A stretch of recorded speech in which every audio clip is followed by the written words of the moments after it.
Magandang umaga po ng Lunes sa inyong lahat at narito na yung ating alas 2 a.m. update dito sa ating bagyo na ngayon po isa ng typhoon category. So mula sa isang super typhoon, nung tumama na sa lupa ang bagyong Uwan, ngayon po ay isang typhoon category na yung bagyong ito. So as of 1 a.m. nga po, no, ang huling lokasyon ng sentro ng bagyong Uwan na ngayon ay isa ng typhoon category ay nasa Bagulin sa lalawigan ng La Union.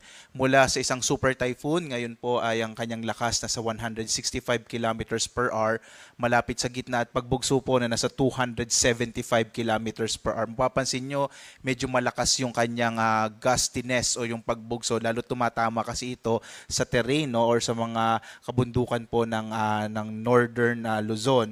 Ang kanyang pagkilos, mabilis pa rin po sa west, northwestward sa 30 kilometers per hour. At mapapansin po ninyo, itong bagyo natin, halos ang sakop na lamang niya ay ang malaking bahagi ng Luzon. Kaya inaasahan din natin significantly mababawasan na yung mga malalakas na mga pag-ulan sa bahagi ng Southern Luzon, Visayas at Mindanao. Samantala po, narito yung latest track ng bagyong Uwan.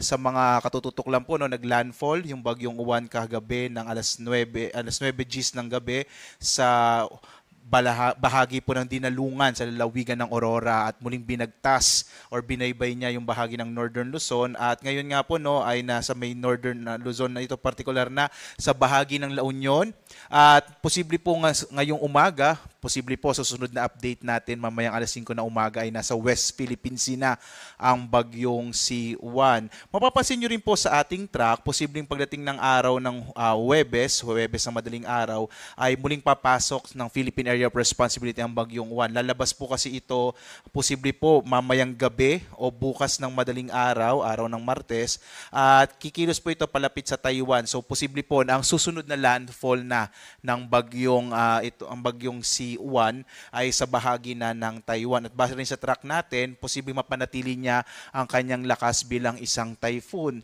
Ipapakita ko lamang po sa inyo yung posibleng binagtas po ng bagyong Juan mula po sa bahagi ng Aurora.